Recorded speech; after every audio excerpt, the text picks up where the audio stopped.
tiene toda la razón de que eso dice la ley de telecomunicaciones. La que le autoriza a actuar de esta forma. Sí. Ellos no hicieron la ley, vamos. Ándale. Bueno, Fue ellos iniciativa reglamentaron y me parece poco afortunada su reglamentación. Yo Pepe. le pregunté al consejero jurídico, Sí. ¿de dónde vino la iniciativa? Pues vino del presidente. Dice, sí, pero en el Congreso le hicieron cantidad de modificaciones. Y finalmente se aprueba el 21 de diciembre pasado. Bueno, pero a ver, aquí estás mencionando uno de los grandes vicios de la política mexicana, que es siempre echarle la pelota al otro. ¿Sí? A la hora que algo sale mal, que la comentocracia se levanta, etcétera, entonces no fue el Congreso, no fue el presidente, no es que fue la Corte porque no admitió esto, fue el IFETEL porque se arrogó más facultades de las que yo le di. No, aquí sí es información, no es interpretación. Pepe, se pasa esa ley, en esa ley se le dan facultades al Instituto Federal de Telecomunicaciones y el Instituto reglamenta. Ahora, ¿tu opinión? El origen, ahí va.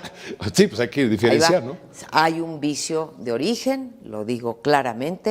Esa sí es opinión, ¿eh? Ese sí. Los legisladores, desde mi punto de vista, para que no me vayan a multar, bueno, todavía no hasta el 16 de febrero, desde mi punto de vista, la regaron, ¿sí? Dándole esas facultades y debieron haber habido ellos, debieron haber hecho una legislación específica para que los derechos de las audiencias no se contrapongan con la libertad de expresión. Ahora, esto viene, Pepe, también hagamos una autocrítica, de que los medios muchas veces han abusado de esto que tú decías al principio, pasar una entrevista disfrazada. ¿sí? Disfrazada cuando en realidad fue pagada, o pasar una, ¿cómo se llaman?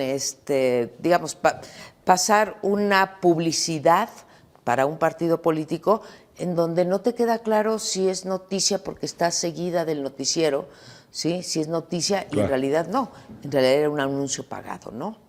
Te voy a decir también lo que ha comentado la Cámara. Que pasó mucho en las... Sí. Bueno, pasa mucho en las campañas. La Cámara Nacional de la Industria de la Radio y la Televisión respalda la decisión del presidente. Considera que la controversia constitucional contra los artículos de la Ley de Telecomunicaciones abre una oportunidad para preservar la libertad de expresión. La representación de los empresarios concesionarios de radio y tele considera que los lineamientos de defensoría de la audiencia eran preocupantes para la libertad de expresión. Te lo pongo así. Un concesionario que tiene noticieros, programas, etcétera, que sea así. Y de pronto empieza a ser acosado con sanciones para el informador, para la propia estación, podría haber multas que van del 1 al 3% de los ingresos, no de las utilidades. Por eso digo que tiene consecuencias peligrosas. Entonces, ¿qué hace el concesionario? Pues dice, ¿sabe qué? Vamos a quitar del aire los programas que me ponen en riesgo mi ingreso y me voy a concretar a dar noticias con... Boletines. Boletines de que me mande la presidencia, que me mande... Y ahí se ven. Yo no le voy a pagar a María Amparo Casar porque venga a opinar. Pero ni siquiera a ti, Pepe. O sea, te tendrían que convertir en un lector de boletín. Pero ¿quién a fin de cuentas se perjudica? Claro, el informador que pierde su trabajo, que sería lo de menos, que es parte del problema, pero no es el único problema. Se perjudica a la audiencia. Claro. Porque si hoy tienes un centenar de posibilidades, o 10 posibilidades, o 20 posibilidades de informarte adecuadamente, pues a lo mejor te quedarías con una o dos. Y de dudosa precisión, oportunidad y veracidad. Ahora, estoy absolutamente de acuerdo y te insisto, me parece muy bien la controversia que presenta contra el Congreso el presidente. La del Partido Verde, sí, es contra el IFETEL. La del presidente es contra el Congreso. Ahora, tenemos que reconocer la necesidad, Pepe, de legislar en materia de derechos de las audiencias, porque si no, sí se pueden cometer abusos.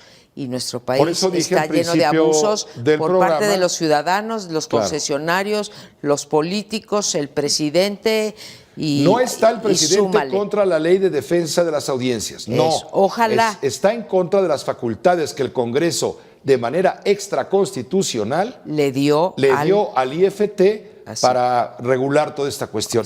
María Amparo, creo Pero que ha quedado... acordemos la necesidad de regular eso para que, sobre todo ahora que vienen las elecciones, Pepe, pasa todo el tiempo porque todo el tiempo se hace política, pero en particular ahora que viene un proceso electoral, la verdad, de pronóstico reservado, sí hay que defender a la audiencia y que tampoco derecho... nos pase lo de Trump y empecemos a hablar con hechos alternativos, porque entonces sí vamos a salir muy perjudicados.